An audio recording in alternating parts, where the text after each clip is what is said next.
In view of the sanctions by the US, the arm-twisting methods that are being adopted, how do you plan to circumvent all this? Will you pull back or push harder? Do you want to go back to being a part of the G8? Because that's a lot, there are a lot of reports on that. So is that something that Russia is looking at? When you met Prime Minister Narendra Modi in SCO, and there was this picture and video of you and him going in a car, how did it go about? How did it happen? And what did you discuss in the car? Complicated orchestration just as friends. We got together in one car and we spoke. Along the road, there was always something to talk about. What are the solid announcements during this visit? And I ask you this is because the world, and you know who I mean, would be watching.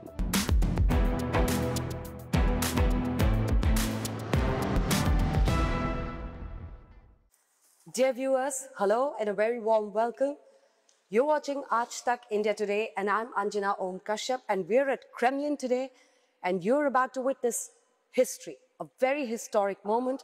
It is said that when two old friends meet, they have their private jokes. They have a lot of banter, they have a lot of fun, and they have a bonhomie or camaraderie. But the others in the room might feel a little uncomfortable. And why do I say this? I say this because as the President of the Russian Federation, Vladimir Putin, meets Prime Minister Narendra Modi in New Delhi, the world will be watching very, very closely.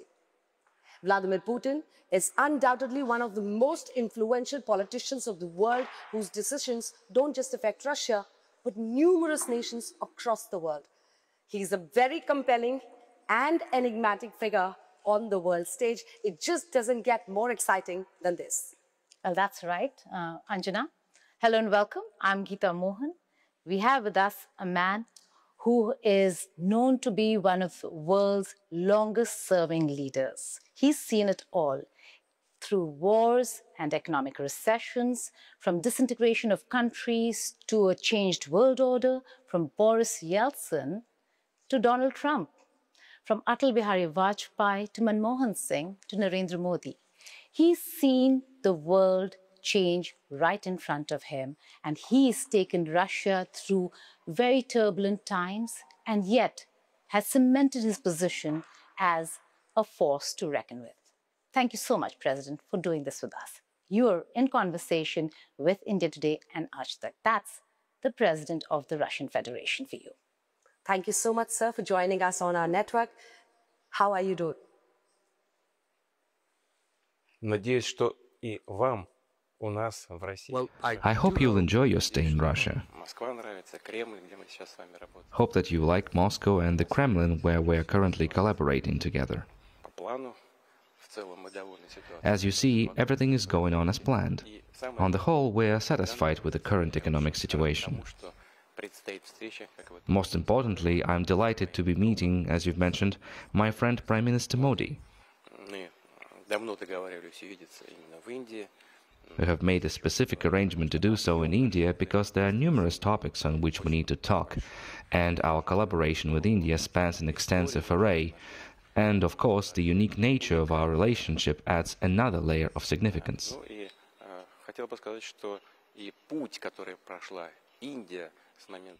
I also want to highlight that India's progress over the past 77 years since gaining independence, an extremely brief span in historical terms, has been substantial indeed, and India has truly come a long way in development. I will discuss this further below. You know, as we go about our daily lives, we often fail to notice the changes happening right before our eyes. We scarcely ever take note of them.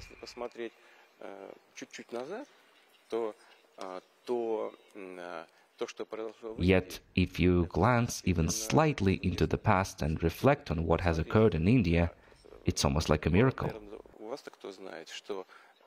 For example, few people recognize that life expectancy in India has nearly doubled during this period. We will talk about longevity in some time from now.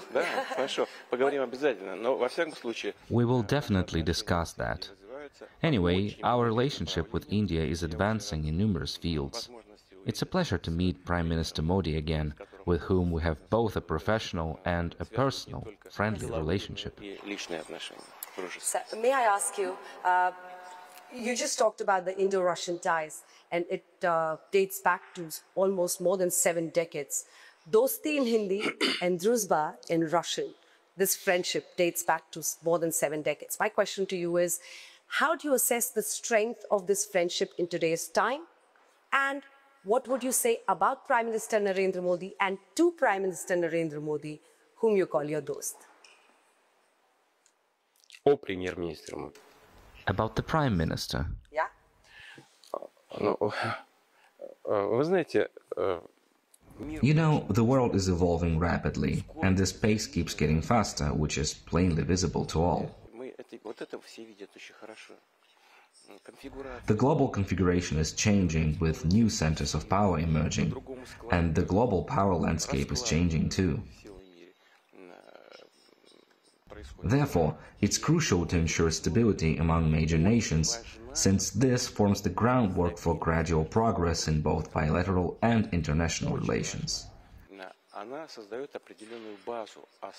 In this context, our collaborative endeavors with Prime Minister Modi carry significant weight because they transcend our mutual ties. Given its direct relevance to both nations, ensuring stability in key areas of engagement is crucial, as it helps secure the fulfillment of our objectives. Prime Minister Modi sets very challenging tasks for the country, and for himself in the first place, then for the administration, and eventually for the nation. Take, for example, his famous pitch, "Make in India." It has a practical dimension, including for our bilateral relations. When we meet, he always says, "Let's do this, let's do that, let's look at this area and that." I can list them all. Therefore, we have a lot of practical areas of cooperation. But before Geeta takes on to the next question, one little small, very interesting question, because when you met Prime Minister Narendra Modi in SCO, and there was this picture and video of you and him going in a car, and we're showing it to our viewers right now. You were traveling in a car with him. Was it pre-planned, or how did it go about? How did it happen? And what did you discuss in the car? вы знаете, обсуждали текущие вопросы. We have just gone over the current topics. This wasn't prearranged. We simply stepped out, and my car was waiting. I asked, "Would you like to come along?" That's all there's to it. A gesture of human solidarity, camaraderie, and friendship. No hidden scheme was involved. We climbed into the car like old friends and talked en route. We always have things to discuss. What's more, we continued our conversation and just remained in the car. Eventually, I suggested, "Let's go. They're already waiting for us." There's nothing special here. It simply indicates that we have matters to discuss, and those matters are very important to us. Right. President Sir, the fact that you're going to go to India, you just said that both leaders are going to cement the guarantees that you give each other. What are the kind of announcements that we can expect? We've heard about technology transfer, we've heard about trade enhancement. What are the solid announcements during this visit? And I ask you this is because the world, and you know who I mean, would be watching.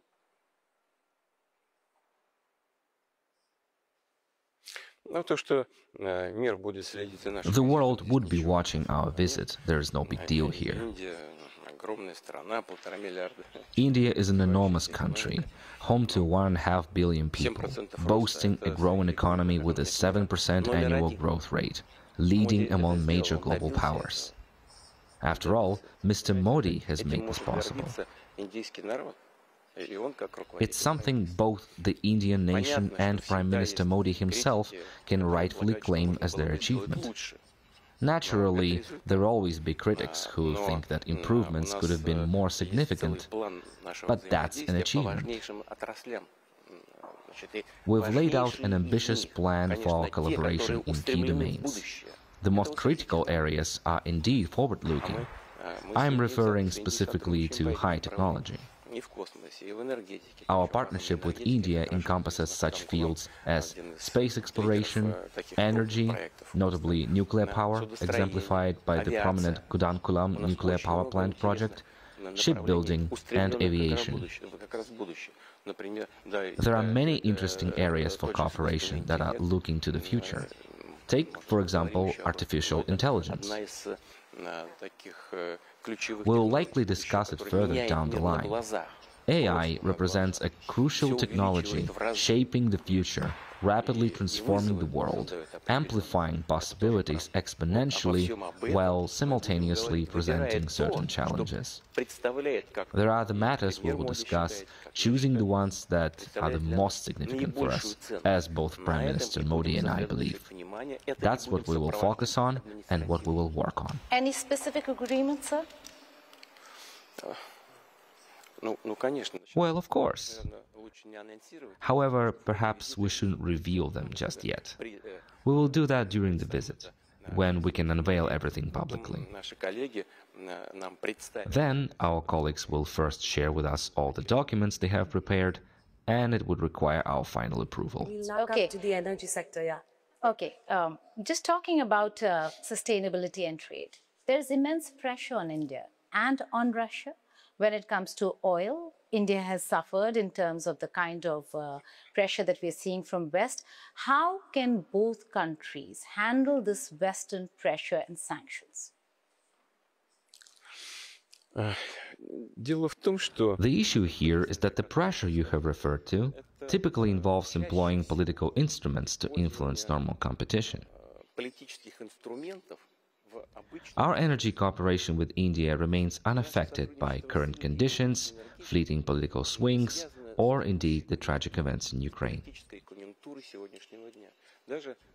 Regarding hydrocarbons, well before the Ukrainian situation, our business entities had already built a solid and efficient commercial relationship that is based on mutual trust.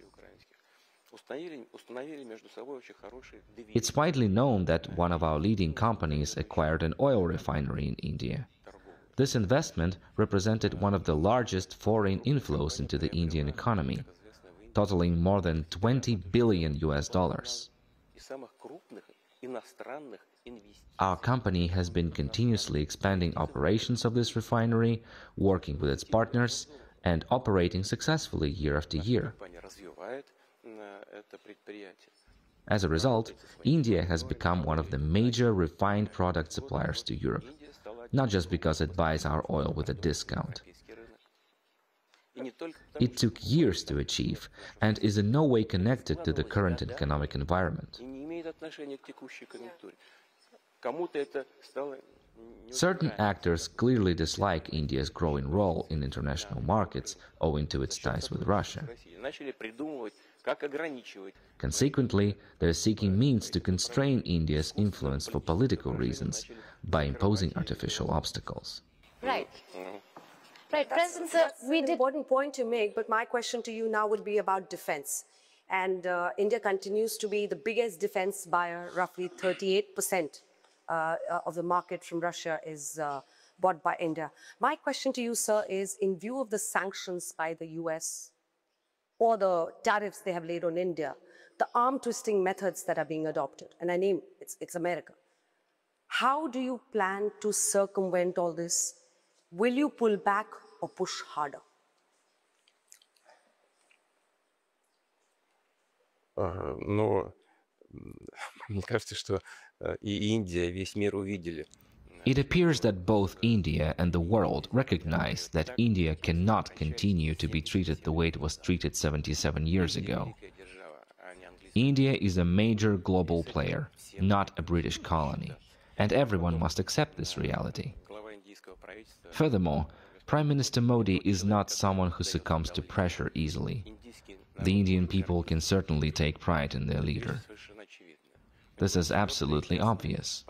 His stance is unwavering and straightforward without being confrontational.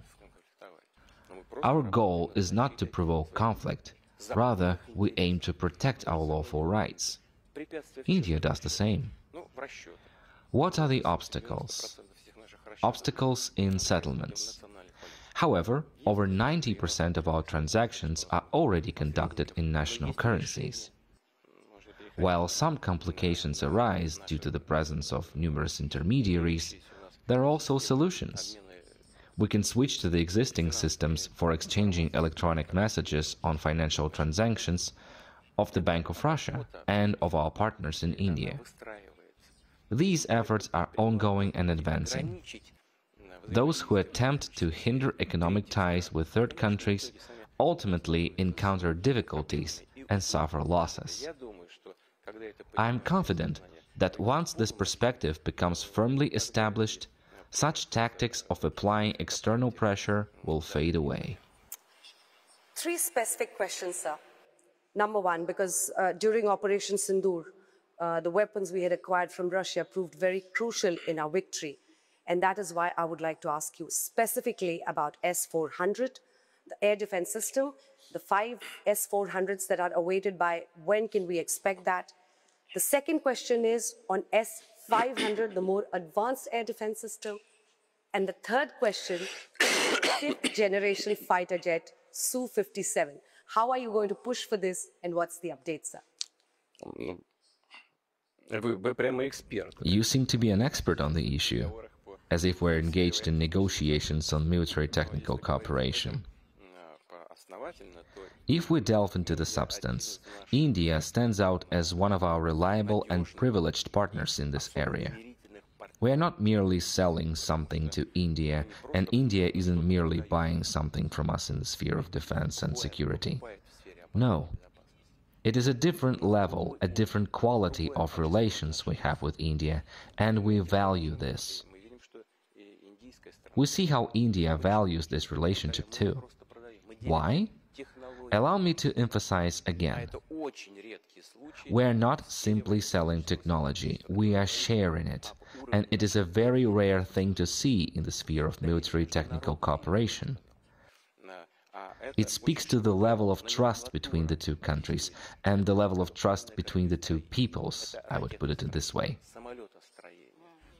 We have a broad portfolio indeed, including naval construction, rocket and missile engineering, and aircraft engineering. You have just mentioned the Su-57 aircraft. India operates several other Russian-made aircraft too. And there's the production of armored vehicles.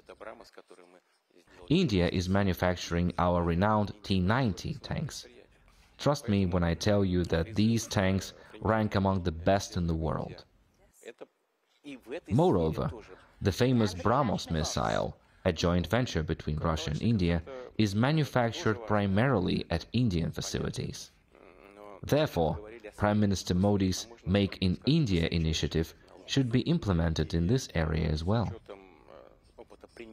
The Kalashnikov is certainly an important weapon, but we have been discussing high, one might even say cutting-edge technologies. Given the combat experience in using certain types of weapons, their value has multiplied manifold. Now, Indian military specialists, thanks to their strong ties with our military, understand clearly how and in what circumstances a particular weapon performs best, and where and when it should be deployed. This is an extremely important understanding, which is shared by both the Indian and Russian sides. Right. President, sir, I have to go back to your oil question because you spoke about strategic autonomy, which is what India has been talking about. Strategic autonomy, decide for India's interests. But has India reduced Russian intake of oil after pressure from the West?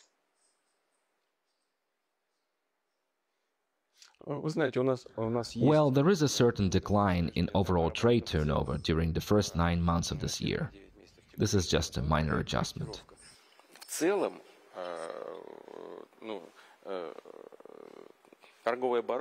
Overall, our trade turnover stands almost at the same level as before. I can't give you exact monthly figures right now, but trade in petroleum products and crude oil, as well as the production of petroleum products for consumers of oil, Russian oil, is running smoothly in India.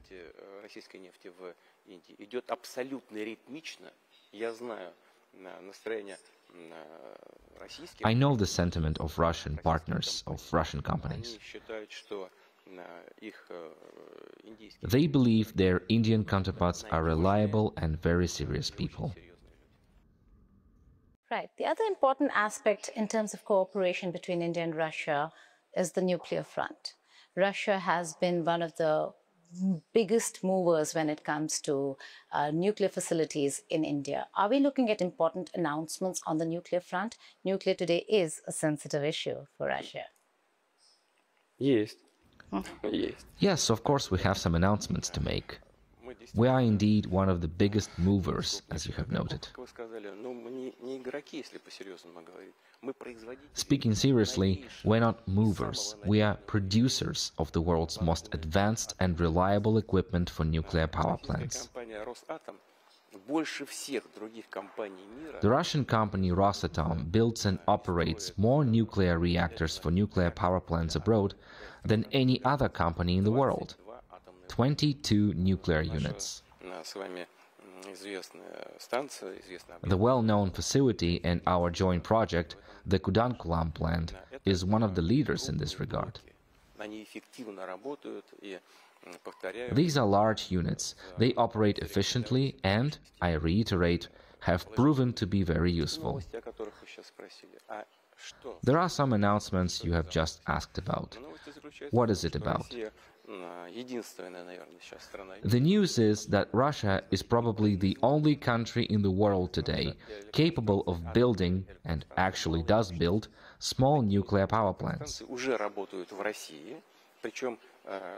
Such plants are already operational in Russia, and we can make them either floating or ground-based. It's an excellent option for specific regions where big power stations are not needed or where connecting electricity grids between generators and end users isn't feasible.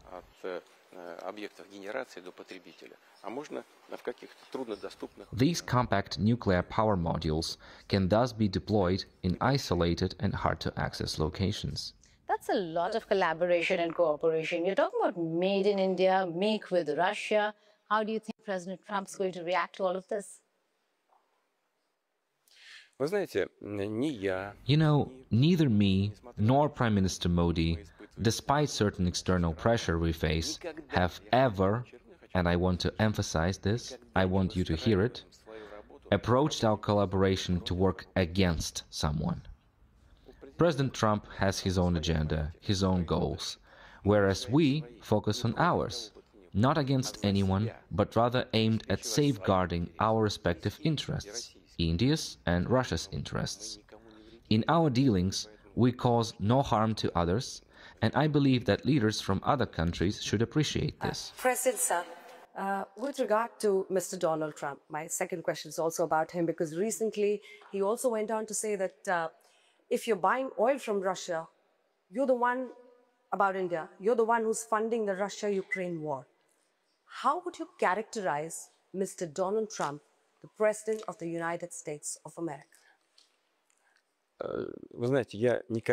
You know, I never give character assessments about my colleagues, neither those I've worked with in the past, nor current leaders of individual states. These assessments should be made by citizens who vote for their leader during elections. As for India's purchases or purchase of energy resources from Russia, well, I would like to note, and have already mentioned this publicly once, the United States itself still buys nuclear fuel from us for its own nuclear power plants. That is also fuel, uranium for the reactors operating in the United States.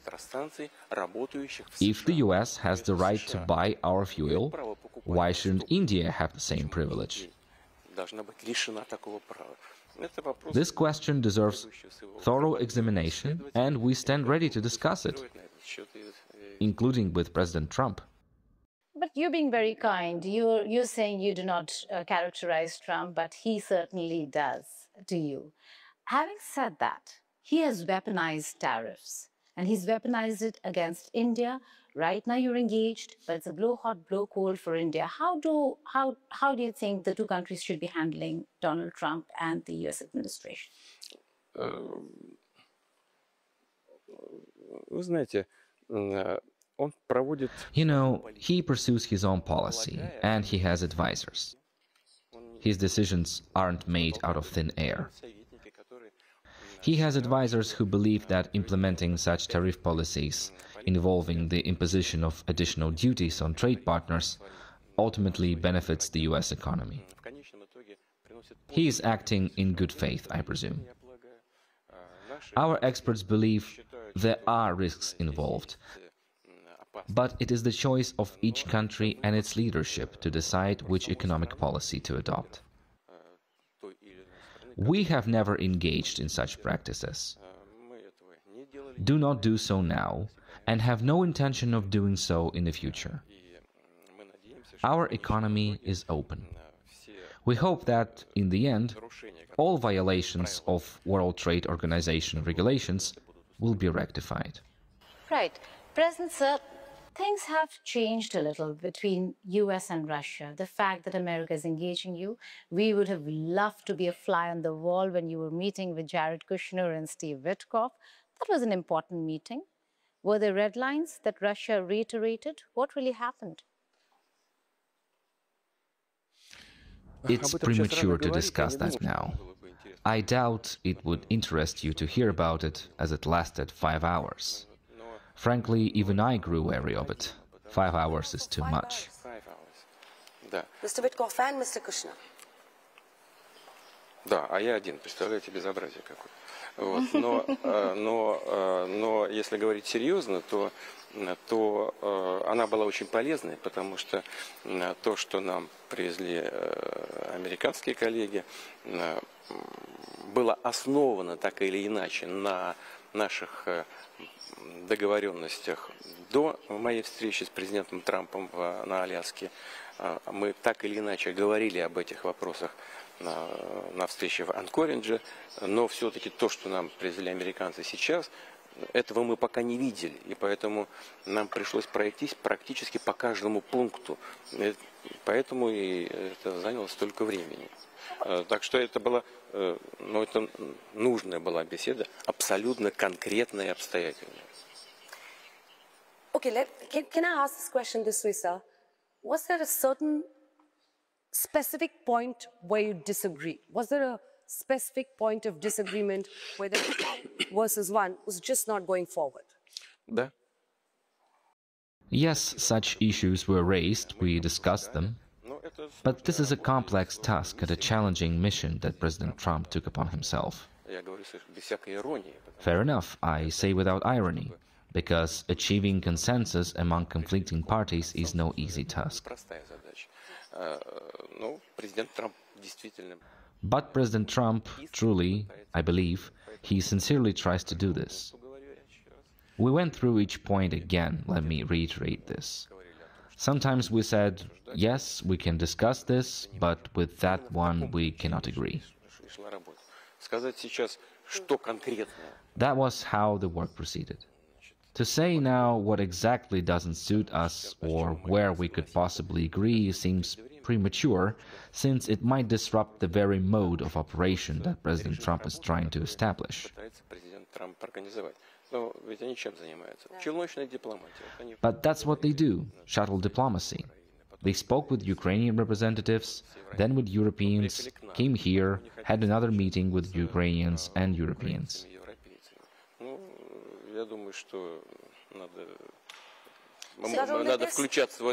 I think we should engage in this effort rather than obstruct it. So you're saying the 28-point peace proposal is now not on the table, but there were leaked conversations. It is? Как раз они и обсуждают.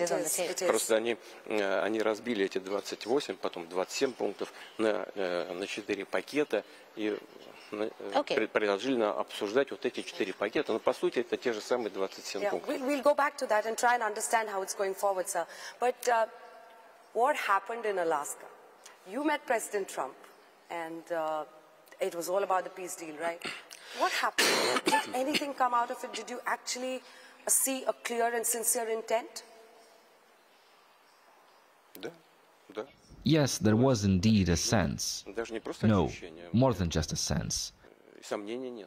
I have absolutely no doubt that President Trump had genuine intentions.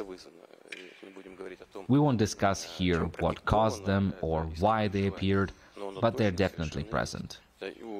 Both the United States and President Trump likely have their own understanding of why this needs to be resolved quickly. Moreover, by the way, on humanitarian grounds too. I truly believe that is one of the motives behind President Trump's actions regarding this matter, because he constantly speaks about his wish to minimize losses, and I'm confident that his sincerity is genuine. He undoubtedly considers these humanitarian concerns when formulating his decisions. However, other factors also come into play: political considerations and economic interests. Therefore, I believe that the US is actively seeking a solution to this problem. Right, he has spoken about intentions. You're right about that. You know, he's claimed to have ended wars. He's been claiming, much to India's disappointment, that he brought about or brokered a ceasefire between India and Pakistan. And now he's looking at Russia, Ukraine, he's looking at Israel. Do you really think Trump is a peacemaker? Ну, в случае, касающегося ситуации на Украине... Regarding the situation in Ukraine, yes, let me repeat once again. I am absolutely certain, with no doubt at all, he sincerely aims for a peaceful resolution. Let me stress once again. The United States may have various reasons for this. И гуманитарного характера, лично для Трампа. Humanitarian ones, personally for Trump, because he genuinely wants to end hostilities and prevent further loss of life. But there could also be political interests tied to ending the confrontation between Russia and Ukraine. И экономические тоже. Кстати говоря, в сфере... Or economic motives too. By the way, they can be in the energy area and in other areas. Восстановление отношений экономического характера между... There are numerous areas where restoring economic relations between the US and Russia would benefit both sides. I showed you some letters, I won't go into this right now, large US companies sent to us. We should remember this.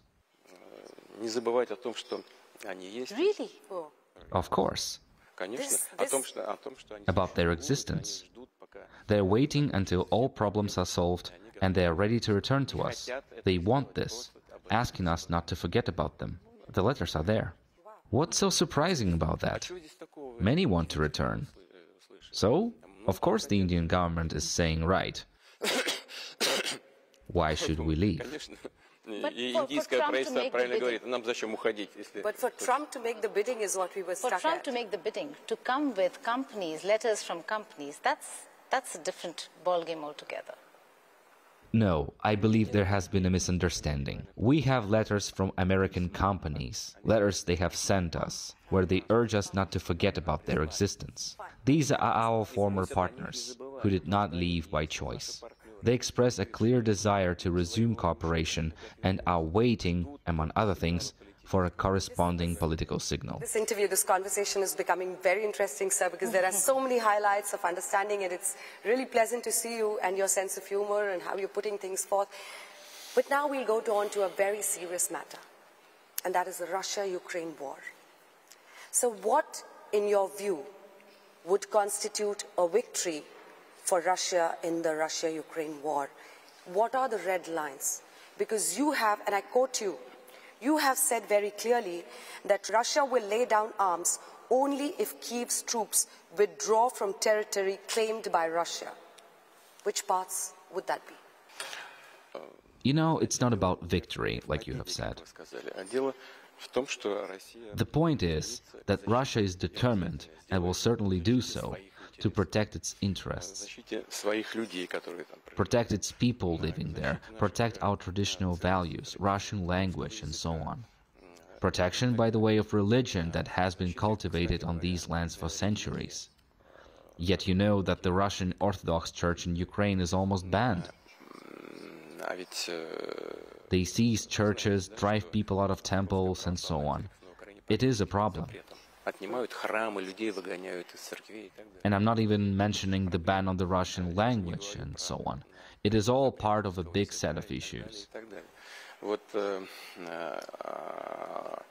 Let me remind you, we were not the ones to start this war.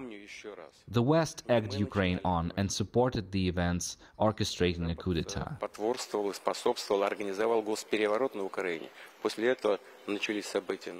That was the point that triggered the events in Crimea, followed by developments in southeastern Ukraine, in Donbass.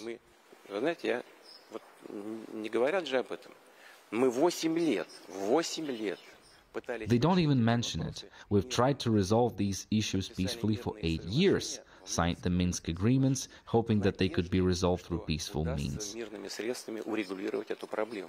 But Western leaders openly admitted later that they never intended to honor those agreements, signing them merely to allow Ukraine to arm itself and continue fighting against us.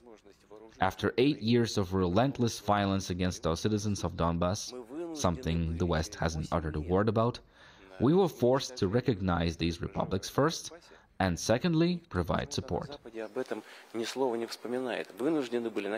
Our special military operation isn't the start of a war, but rather an attempt to end one that the West ignited using Ukrainians' nationalists. That's what is really happening right now. That's the crux of the problem. We will finish it when we achieve the goals set at the beginning of the special military operation, when we free these territories. That's all. So what is that goal? What is the end game for Vladimir Putin in Ukraine? I have said that already. Listen, we didn't recognize these self-proclaimed republics for 8 years. 8 years. They declared independence while we were trying to establish relations between the rest of Ukraine and those republics. But when we realized this wasn't possible, that they were simply being destroyed, we had no choice but to recognize them. And not just their existence on part of the territory, but within administrative boundaries established during Soviet times, then later under independent Ukraine after its independence, still within those administrative borders.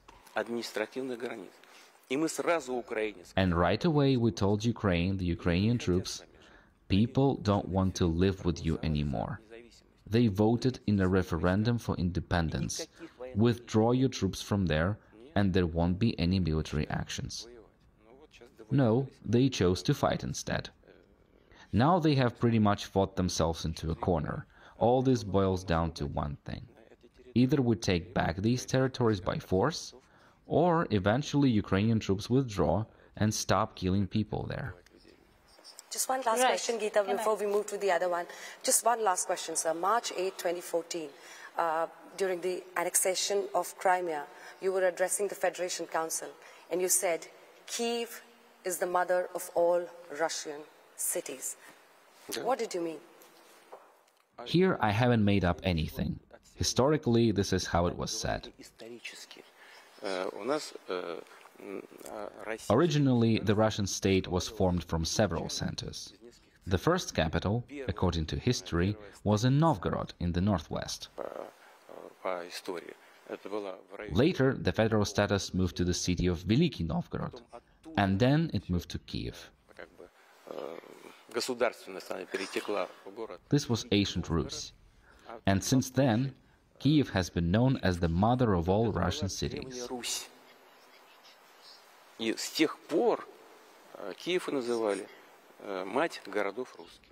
Later, historical events unfolded in such a way that the ancient Russian state split into two parts. One part began developing with Moscow as its center, while another part fell under other countries.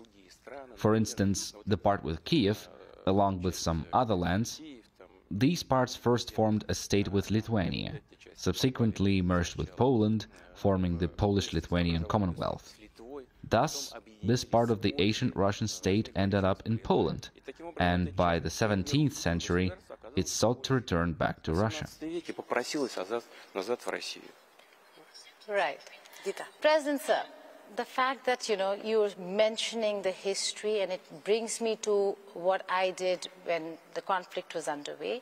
I had traveled to Donetsk, I traveled to Luhansk, Zaporizhia, Kherson, and most of the people over there are Russian speaking. They speak Russian language. They were very disappointed with Kiev that it was banned in eastern Ukraine. But they were also a little shocked that how is Putin doing this to us? We are his people.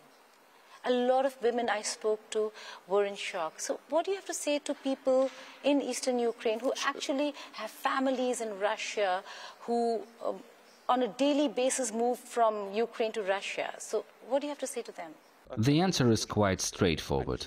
These individuals presumably resided in those parts of Ukraine, specifically in the areas of the Lugansk and Donetsk region, that remained under the control of the Kiev authorities at the time. Meanwhile, that part of the Lugansk or Donetsk region outside their control was being subjected to intense military action by the Kiev authorities. We were consequently forced to extend support to those areas that had declared independence. That is the first point. Secondly, we provided people with an opportunity to express their will in an open referendum. Those who believed it was in their interest to join Russia voted accordingly.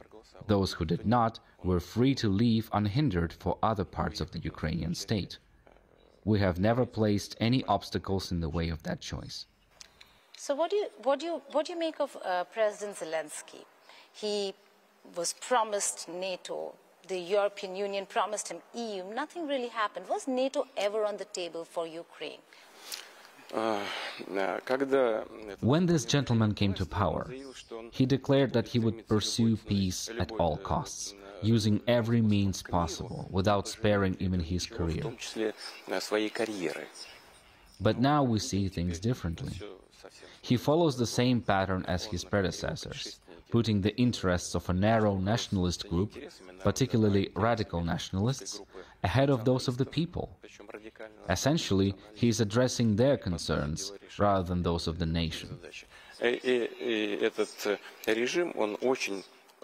This regime's mindset truly resembles a neo-Nazi regime, because extreme nationalism and neo-Nazism are almost indistinguishable concepts. Today, undeniably, military action dominates their approach. However, they haven't achieved much success here either.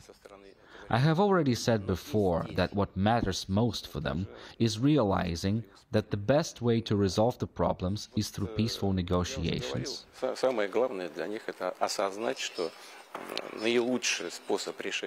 And we attempted to negotiate with them back in 2022. What exactly they plan to do remains to be asked from them directly.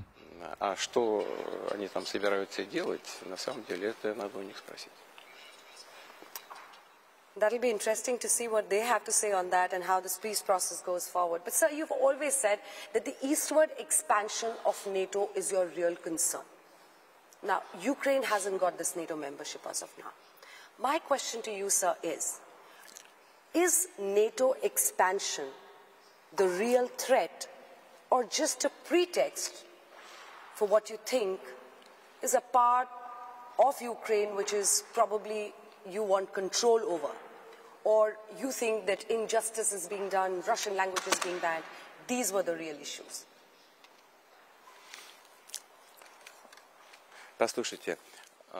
Listen, NATO is another matter altogether. The Russian language, Russian culture, religion, and even territorial issues. These are very important topics. One subject. NATO is something entirely different. We don't demand anything exclusive for ourselves here.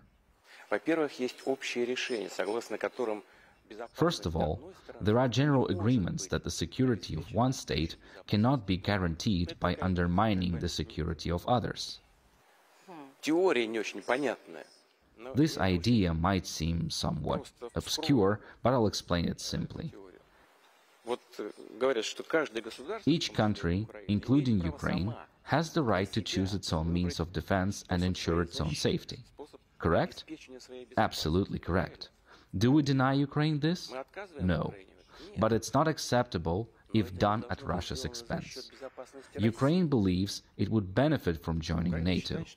And we say, that threatens our security. Let's find a way to secure yours without threatening us.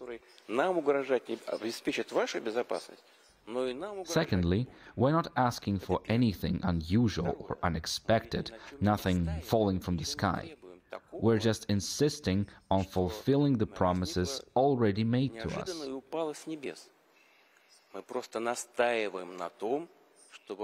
These weren't invented yesterday.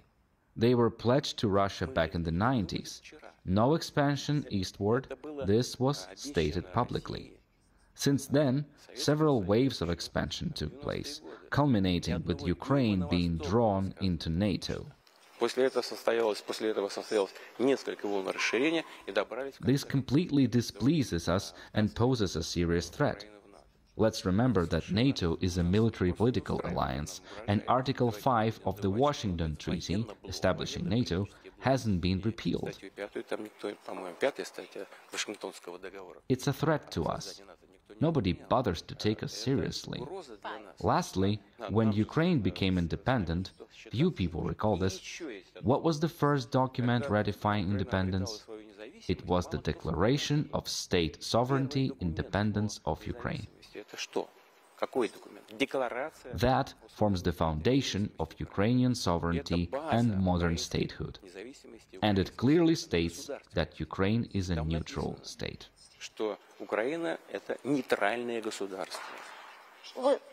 Was that also the basis for what happened when you decided to annex Crimea, your only warm water port, a very important strategic port for Russia, and then Russia was no longer part of G8. Today, the West claims or says that your actions in the recent past is the reason for, and I quote unquote, the isolation of Russia. We didn't need to seize that important port in Crimea because it was ours already.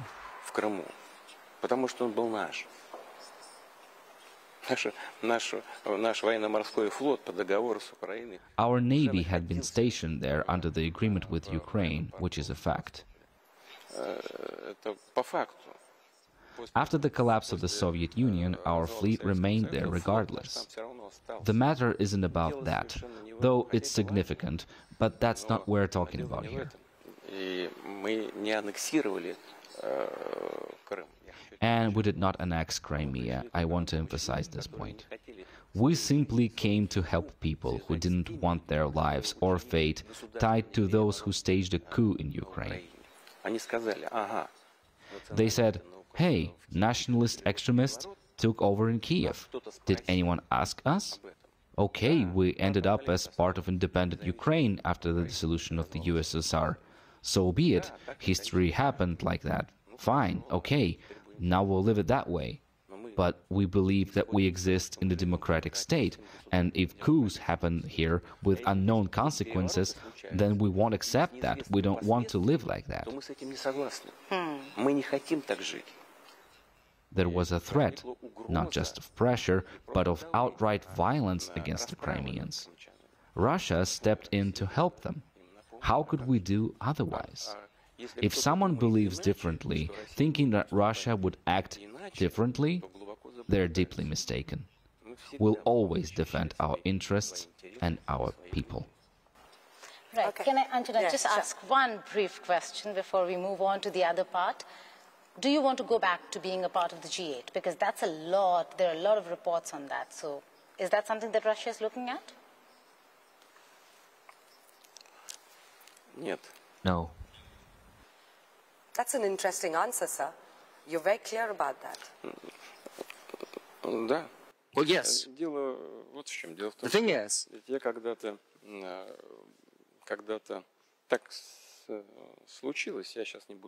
well, I'm not going into detail, but I basically stopped going to these meetings back in the past. That's the first thing. Secondly, I can hardly understand why countries of the G7 call themselves G7, you know, in Russia it's called G like for great, big. The thing is, India's economy in purchasing power ranks third. And what about the UK or other countries in terms of purchasing parity capacity? I think it's 10th or something like that. I don't remember. But yes, these countries have a high-tech economy with a very solid foundation, which is still very much there, even though their share and the world economy is shrinking in round, inexorably. And the trend is there, and it's going to persist, apparently. Well, let's put it mildly. I think this is going to happen due to the erroneous policy pursued by the authorities of many of these countries. Let's have a look at the recession in Germany. It's very much there for the third year in a row. France is in a very difficult spot right now on the brink of recession, and the same applies to other leading European economies. But that said, the G7 is still an important platform. They are working on something, discussing things, making some decisions. Good health to them and all the best. But, you know, at a certain point in time, I simply stopped going to these meetings, and it was not due to developments in Ukraine. These were due to other events, other developments. I'm not going to go into detail right now. And, you know, we informed our American counterparts on that. And Sir, you informed them in this meeting, during this meeting? Wow. This meeting in particular. With Mr. Witkoff? Yes, we mentioned this topic. Oh, that's a very important aspect to it. But you have visited China. Think? Well, I don't think that is that important, but if you think so. Okay, sir. So coming back to, no, I just want to put it in perspective before we go ahead. So you're just telling us that in your recent meeting with Mr. Witkoff, it was offered to you that you could make it back to G8, and you categorically said that you are not interested. Okay, sir. No, this topic simply came up. You know, I explained it to Mr. Witkoff why I had stopped visiting G8 meetings in the past. Well, there was no proposal. No proposal came, but we simply broached the subject, and I remembered that point in time when I stopped coming. That was back in 2012, after the presidential elections in the Russian Federation. Then I came at a certain point in time, and then I didn't. Well, it's a platform. Okay, very well, let it work further. But, you know, other big associations are coming up, like BRICS, the SCO, and the G20 is still active, and we are participating in all of these formats. We don't have any objections against all of that. But, you know, let's have a look at another aspect. What is the current state of affairs in relations between Russia and the EU? They're not normal.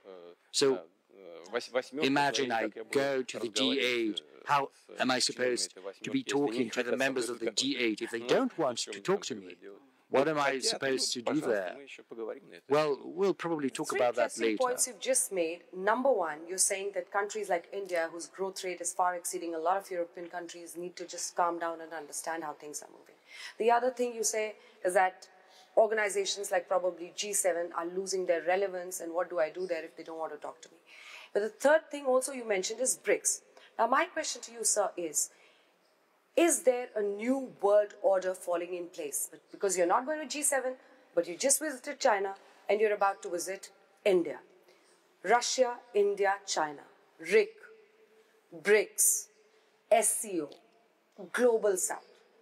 What do you see as the new power center in the multipolar world? Вы спросили, меняется ли мир You've asked whether the world is changing, whether a new world order is, in the stage of configuration. Well, the thing is, the world is constantly changing.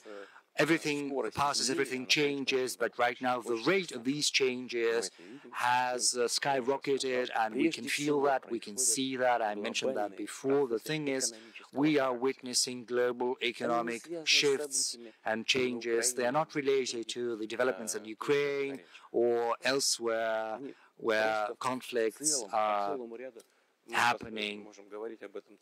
I think we can spend another hour speaking about that. It would give me great pleasure, but unfortunately, your audience, they're going to be bored with our deliberations on the subject. But the fact remains the fact. New centers of development, rapid development, strong development are happening. They are forming in the global south in particular. I refer to South Asia. And not just India, but also Indonesia is on the ascendancy. I think it's almost 300 million people, not 1.5 billion as in India, but still this is a rapidly developing country. The same goes for Africa, which is developing rapidly, and this development is going to pick up because there are young people living there, and theirs is the future, and they will seek a higher standard of living. So this is inevitable. The rate of changes in the global economy is only going to grow further. Incidentally, we often hear that recently Russia is readjusting, recalibrating its ties with the global south or with Asia. Well, this picture that we wanted to show the president, because President Sir, this picture actually ruffled a lot of feathers across the world. The Russia and the Vladimir China. Putin, Xi Jinping, and Narendra Modi, 3 nation heads together, and people were going all over social media and America. But even if we look at that picture, President Sir, how do you have these alternative blocs, and how can they become a real force if there are fundamental unresolved issues between key member states in that bloc?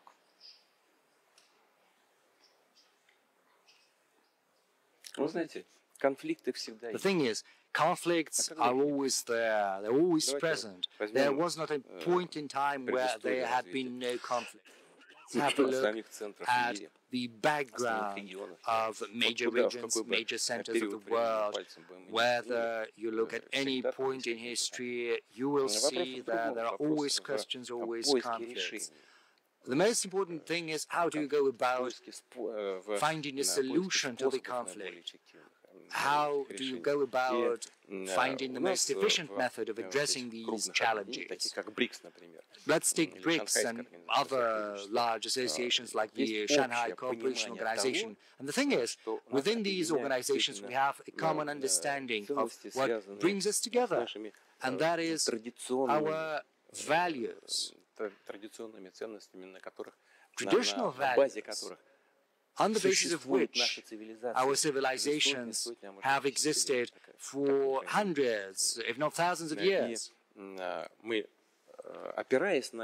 And based upon these values handed over to us from previous generations, we're trying to advance and move forward, bringing our efforts together rather than trying to repress these opportunities. And when you pull efforts together, then the end result is based on synergy, and it turns out to be unprecedentedly good, unprecedentedly impressive. And this is what we are prioritizing within these associations and organizations. There was not a single time when we got together to find a way of trying to dupe someone or preventing someone's development. Our agenda is always of a positive nature. And I think this is important.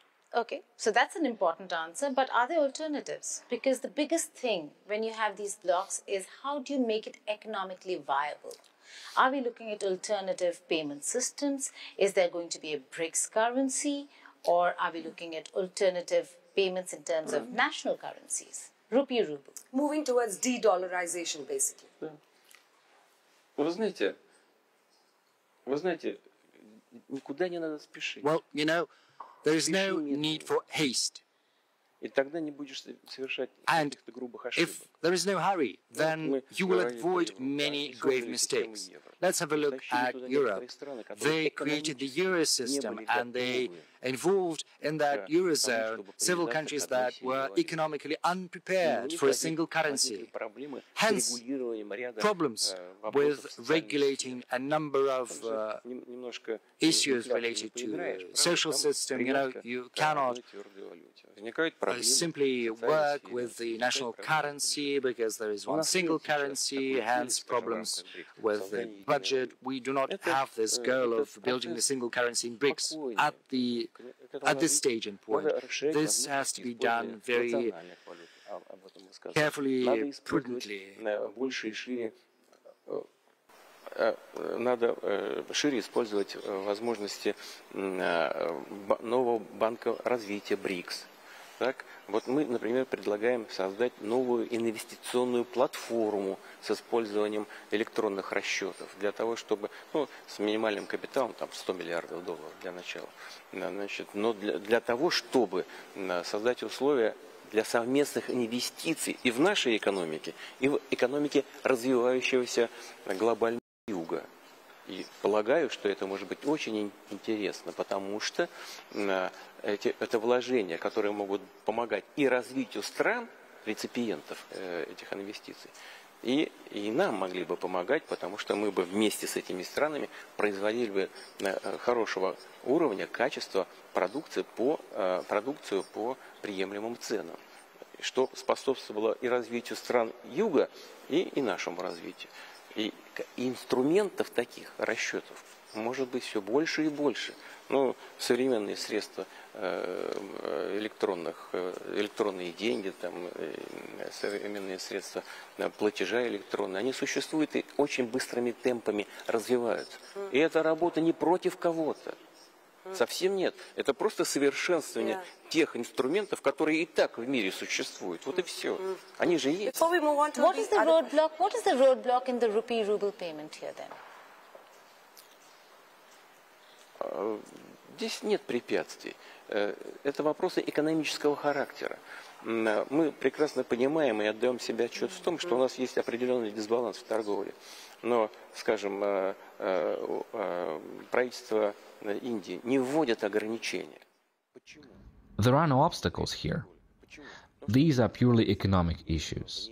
We fully understand and realize that we do have a certain trade imbalance. However, India's government does not impose restrictions on our mutual trade. Why? Because they need both oil and petroleum products. The Indian government needs to expand its purchases of Russian fertilizers because these are crucial for Indian farmers. And Prime Minister Modi constantly raises this issue. Please increase the volume of deliveries. The issue is entirely different. It's not about rupees, it's about what those rupees can buy, respectively, for our companies. We're also thinking about this, not only the Indian government, but we also do. And we agree that this disparity must be addressed, but not through bans, rather by finding areas beneficial for both sides. Therefore, during my visit and at our initiative, there will be an exhibition showcasing our importers from India. I want to share with you something completely candidly. This was my direct instruction to the government of Russia, which is to consider what else we could purchase from India. We're considering this matter together, including from the perspective of the Russian Federation. Дополнительно могли бы закупать в Индии. Мы думаем над этим. Причем с обеих сторон, в том числе и со стороны Российской Федерации. That's an incredible move if it goes forward.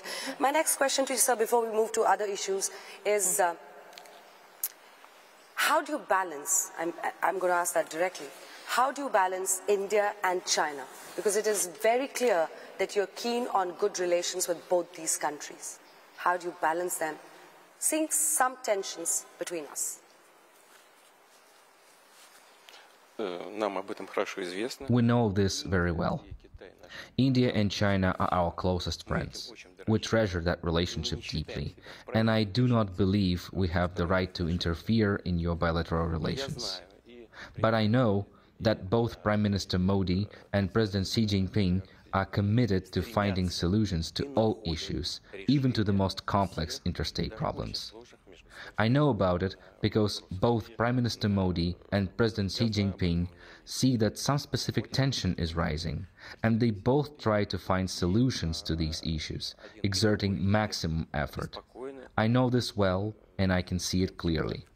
And the key reason why they would succeed would be their wisdom, which we appreciate immensely. At the same time, Russia does not feel entitled to intervene, because these are your bilateral affairs. И мы этому очень рады, но не считаем себя вправе как-то туда вмешиваться. Это двусторонние отношения. The next important issue with regard to India, sir, is terrorism. We faced two major terror attacks, one in Pahalgaon and then one in Delhi. My question to you is that we see a dual ideology on terror in the world from different countries. What is the solution in your eyes? Because Russia has also faced terrorism. India faces it. What, in your eyes, is the solution to your terrorist, my freedom fighter ideology?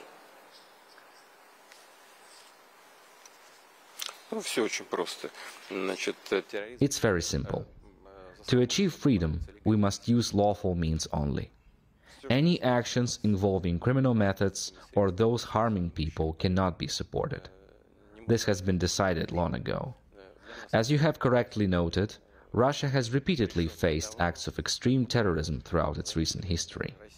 In these matters, India is our full ally, and we completely support India's fight against terrorism. С Индией мы полные союзники и целиком и полностью поддерживаем Индию в борьбе с терроризмом. Right. Okay. But there's another country in the neighborhood, very important to Russia, important to India, Afghanistan. You are a very rare country to have recognized the Taliban regime.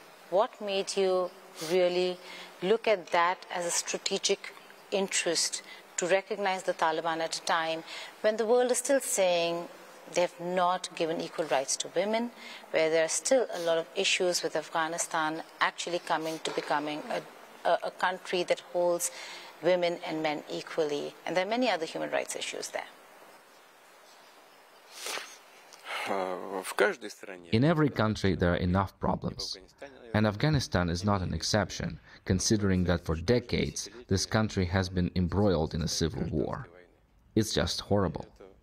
But the Taliban clearly controls the situation in Afghanistan, and this is evident. Here's what needs to be said first, and you have to accept it because it's reality. Secondly, what's important to note is that the Afghan government takes many actions to combat terrorism and various terrorist organizations, including ISIL and others like them. This we also know very well. Afghan authorities have significantly reduced opium production in their country and are actively addressing drug threats from within its borders. There are several other important issues here. The main point is that in order to influence events happening in the country, you must stay in contact with the current leadership there. Exactly what we are doing. Предпринимает активные шаги по сокращению наркоугрозы с территории Афганистана. Есть и некоторые другие обстоятельства. И главное из них заключается в том, что для того, чтобы как-то влиять на происходящий процесс, нужно быть в контакте, нужно работать. Чем мы и занимаемся. There's another flashpoint. The foreign minister of Afghanistan was in India. I'm just sharing a snippet. He was in India, and we weren't allowed. Women weren't allowed to attend the press conference, and we fought back.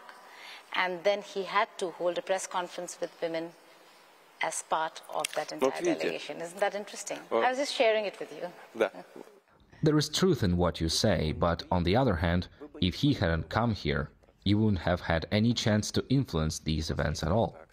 And now you've got both connections and the minister who has arrived. You were able to express your reaction to what happened. How do we measure whether that's little or much? It seems to me that at least this is the part of your influence and your partner's influence on the situation. But imagine there were no contacts at all. Then what? Everything remains exactly as before, and nobody, including yourself, would influence anything or express any opinion about this. In contrast, now such an opportunity is available to you.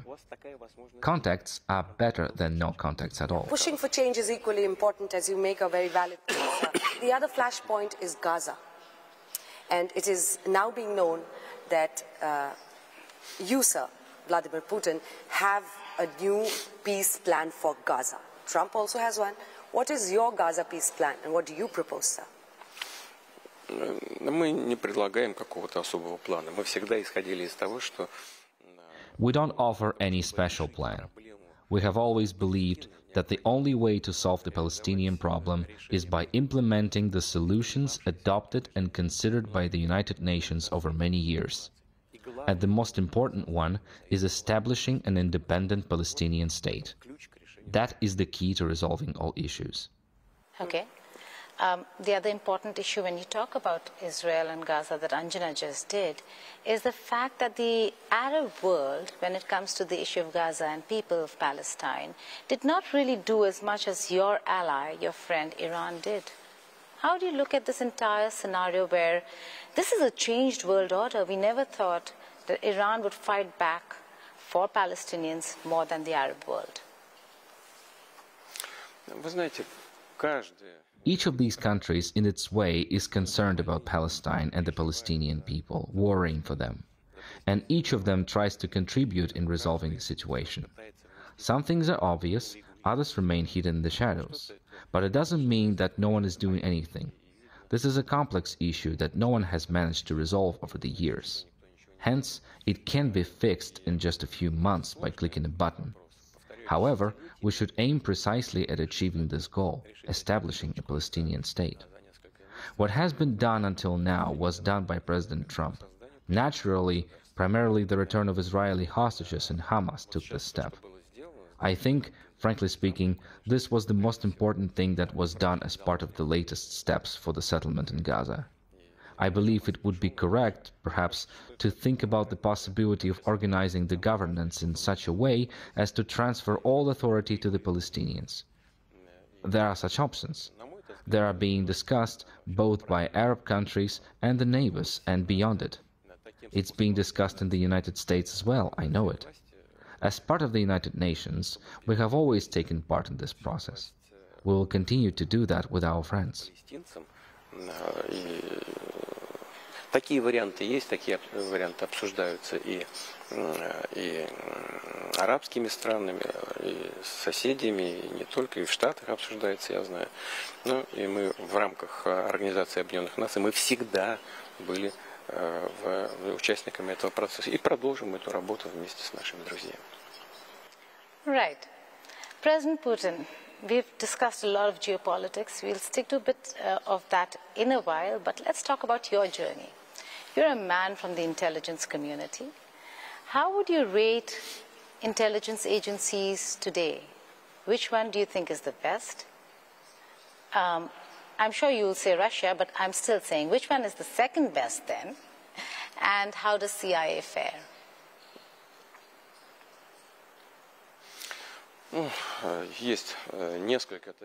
Well, there are several powerful intelligence services in the world. There is CIA and our Soviet and Russian intelligence.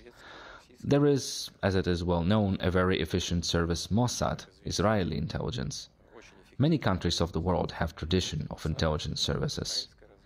You know, I think it's better not to give evaluation to the efficiency of other people's intelligence. I'm happy with the quality of work of our intelligence service. Знаете, мне, наверное, лучше не давать оценок эффективности работы чужих разведок.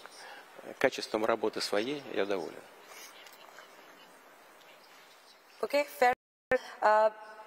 So we would like to, because this is a rare opportunity and we get to interact with you.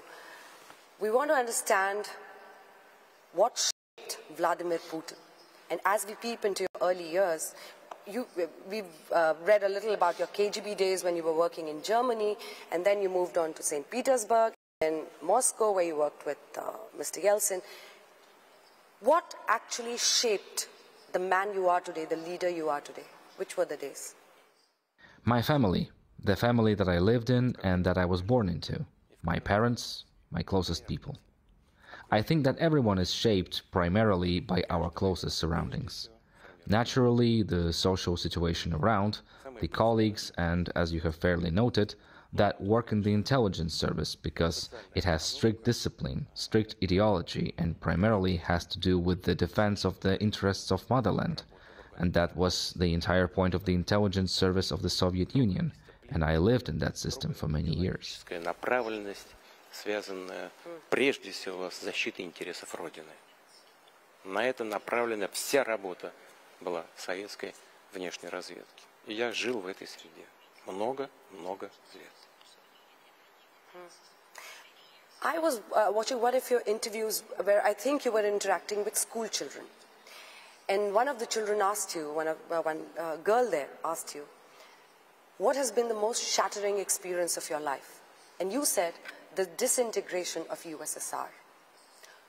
How did that affect you? And what is your vision of Russia? It had an impact in the sense that we always need to very carefully look at our every step, and we need to understand the consequences of that. That's number one. Number two, it is very important not only for the former Soviet Union, but it applies also to Russia. What was the conclusion that I came to? It is that the Soviet Union, at a certain point of time, was in such a state that its leadership, and possibly even ordinary citizens, believed that it was so big, so great, that nothing, ever, under any circumstances would happen to it. And this idea of grandeur is the point when a country starts to make one mistake after another, thinking that everything is all right. Yes, we made a mistake here and was a small failure there, but we're so big that it will always pass, we'll survive. And the number of mistakes grows like a snowball, and is getting harder to manage that. I see the same as happening with some other countries today. Therefore, I'm keeping an eye. А количество ошибок нарастает, как снежный ком, и потом с этим очень трудно справляться. Так же происходит, я смотрю, в некоторых других странах мира сегодня. Поэтому я внимательно... Are you going to name them? Нет. Okay, but we go back to USSR, sir, because you talked about how one mistake was rolling into another. Who do you hold responsible for this situation? I mean, you're talking about people also who thought that probably it'll never happen with us. There'll never be any disintegration. But I'm sure you must have seen the Gorbachev years. You saw how Yeltsin went on. Whom do you hold responsible? What was the phase in which decisively USSR was disintegrating, breaking up? Здесь я бы не стал сейчас искать виноватых, менее, более виноватых. В целом сложилась такая система. I would not want to pinpoint the guilty and who is to blame more. In general, it was the system that turned out not to be viable. We need to recognize that, and we need to think about it. We should not look for specific culprits, but we need to think how to create a system that will not simply protect itself, but develop. That's the point. And if such system is in place, it would be self-sufficient, autonomous, and effective. Are you looking at reintegration then? Интеграцию чего? Советского Союза? Of the Soviet Union. Нет, конечно, это просто исключено. Reintegration of what? Of the Soviet Union? No, of course not. That's simply not on the table. We do not have such a goal, and it won't make any sense. There is also a question of rationality. It does not make sense in current circumstances because it would critically change the national and religious composition of the Russian Federation. It does not make sense. You should tell that to some of the Western papers who keep writing about how you really want the old Soviet Union back, because that's what they keep doing. Я не буду им говорить, знаете почему? Потому что они все равно не хотят слушать то, что я говорю. Они хотят слушать. I won't tell it to them. You know why? Because they still do not want to listen to what I'm saying. They want to listen to themselves only, or they want to comment on what I'm saying the way they like it. Right, a lot about saying that you want to build the empire back. Да, они это делают для того, чтобы напугать свое население. Они злоупотребляют своим. Yes, they do that in order to scare their population. They abuse their monopoly in the global media. It is called manipulation of the public opinion, and the goal is to justify their aggressive policy towards Russia. I don't see another goal. Right. Then if you're different, how would you, Vladimir Putin, summarize Vladimir Putin's life and ideology? No, I think it is too early for me to summarize my life. I have some work ahead of me. I like that, because we're going to talk about longevity. But before that, there's a very important question. You're going to India. The Prime Ministers of India have had a huge role to play in this strengthening of India-Russia ties. Who do you think, in your span of being a leader here in Russia, really made that difference since you were in power in enhancing India-Russia ties? Which are the Prime Ministers? Well, you have already asked me to characterize other leaders of other countries. I do not think it is very polite. You know, now we're working with Prime Minister of India, His Excellency Narendra Modi. Indeed, we have very trustworthy and friendly relations. He is a very reliable person. In that sense, I'm speaking very sincerely. India got lucky. He lives India. I'm talking to him and I know him. I hope he won't be cross with me. I'm just saying what I'm seeing and what I'm thinking. It is very pleasant to me to talk to such a person of integrity, you know. And that's number one. Number two, indeed, he is very sincere when it goes about strengthening Indian-Russian ties across the whole range of areas, especially crucial issues of economy and defense and humanitarian cooperation, development of high-tech. It is very interesting to meet with him. He traveled here, and we sat with him at my residence, and we drank tea for the whole evening, and we discussed different topics. We simply had an interesting conversation, purely like humans. So I'm looking forward to this meeting. I'm sure it will be very interesting and useful. Rather than not liking it, sir, I'm sure he has this mutual admiration for you as well. Quick question on the future, sir, because AI is a force to reckon with. Your viewpoint on that, do you think it is a force for chaos or it's a force for good? And where is Russia in this AI weapon war that's like in a prep situation world over?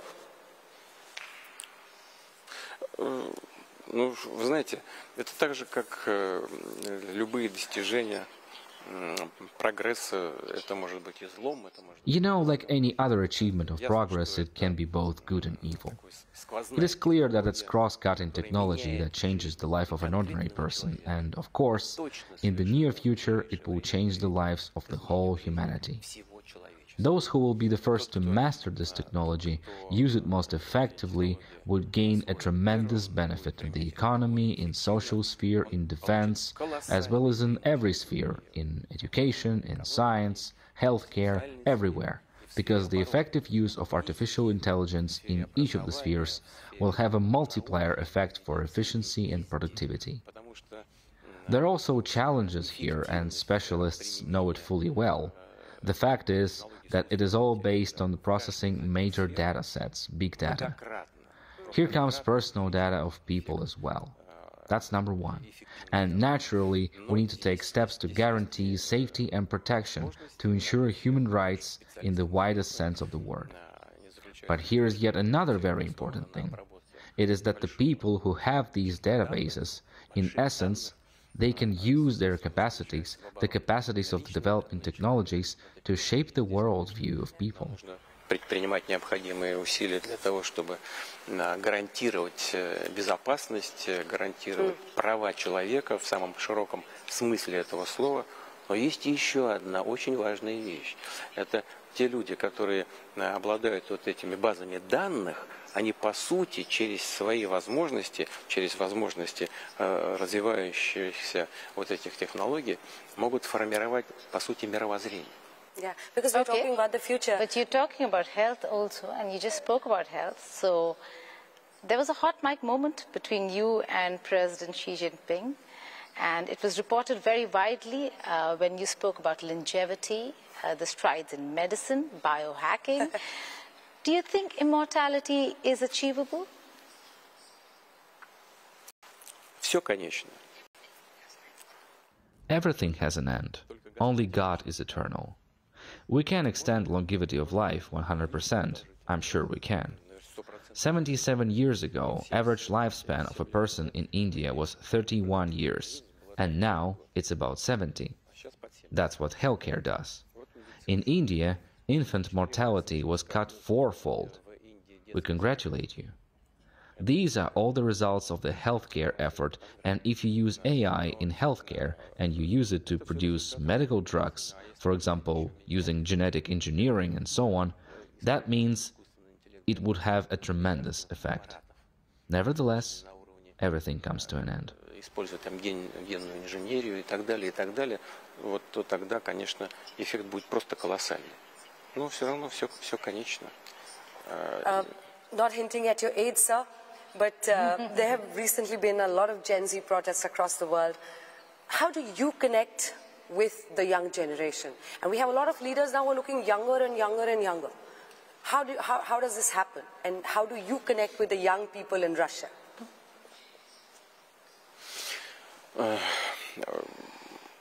Знаете, здесь нет ничего нового. Ведь и у нас в литературе... You know, there's nothing new here.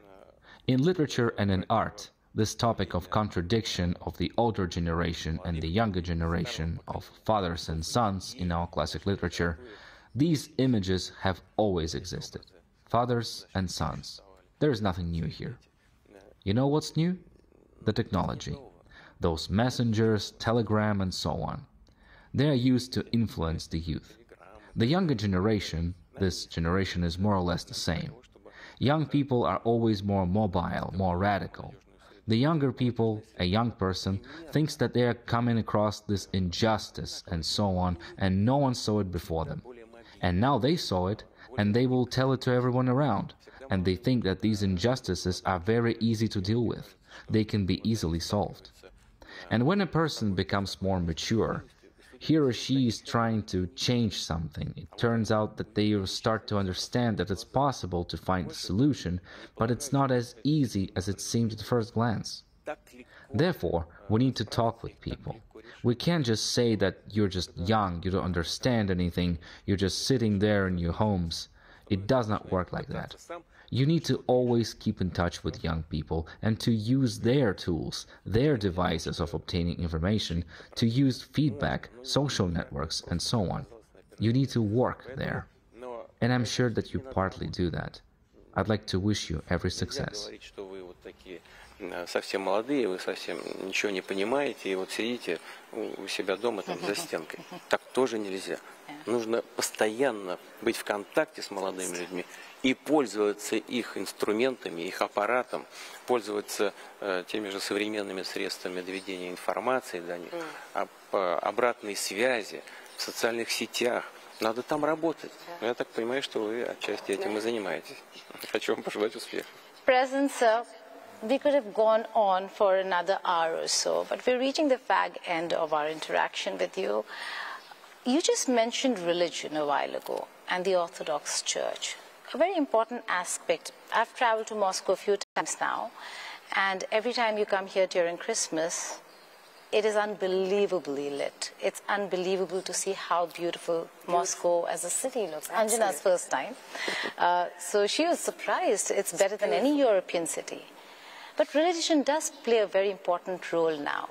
How do you see spirituality when it comes to the morality question in leadership, the Russian society, and for you personally?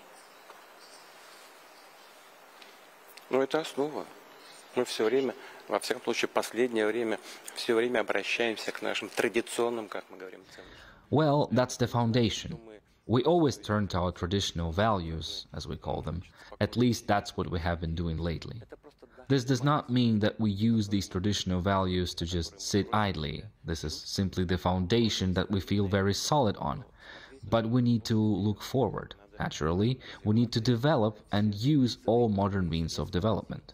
And only with that, using our basic fundamental values and vision of the future, that's the only way to efficiently achieve the goals that we are setting for ourselves. And that's the way we have shaped or formulated our goals, the goals of national development. I would really like our national goals and the goals of India, shaped by Government of India, headed by Prime Minister Modi. I would really hope that they coincide so we could join efforts and achieve maximum results. Совпадали друг с другом. И чтобы мы, объединяя усилия, добивались максимального результата.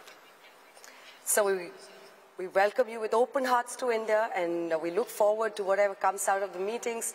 But I don't know how much of Hindi films or songs you've ever heard. There's an old song that was very popular in Russia, which actually just means that there's a red cap on the head. You're wearing a red Russian hat. A Russian hat, but the heart is Indian. And it was very popular even in Russia. A lot of people knew about it. Anything that you want to say to about India, Indian society, Indian culture, and what is your message to all Indians who like you a lot and who would want to listen to what Mr. Putin has to say to Indians? Вот вы сейчас сказали об индийской культуре. You just mentioned the Indian culture and the Russian culture. You know, I think that we have a lot of citizens in the Russian Federation also having notion of Indian culture as about a fairy tale, a beautiful, bright, colorful fairy tale. From the time of the Soviet Union, people here like Indian movies and Indian music. I would even say that certain known people from Russian society have a cult of the Indian culture, and I like that very much, because I think that it is, as they say, from heart to heart. We'll be doing everything in our power so that this interest would not lose its spark. I would like people in India to know that. Есть такой даже в известных слоях нашего общества культ индийской культуры. И мне это очень импонирует, мне очень нравится это, потому что это вот то, что называется от сердца к сердцу идет. И мы будем делать все для того, чтобы этот интерес этот не угасал. И хочу, чтобы в Индии об этом знали. President Putin, we are very thankful to you for this very open interview that we had with you. And the best part, I think, Geeta, out of this entire interview is that we touched everything we talked about, everything. But this is a bond. The Indo-Russian bond is a friendship that is to be cherished forever. There are seasonal friendships, but there are friendships that last a lifetime. It is a classic, vintage, and let's see what comes out of it. We're very thankful to you for this interview. Well, that's Vladimir Putin for you, a no-holds-barred interview with Aaj and India Today Network, where he summed up what Russia is. He's saying Russia will not be isolated, will not compromise on her interests, and is not going to go kowtow to the developed world, saying we want to be part of any grouping such as the G8. Thank you so much for joining us. India and the world was watching you. Thank you so much, sir. Thank you.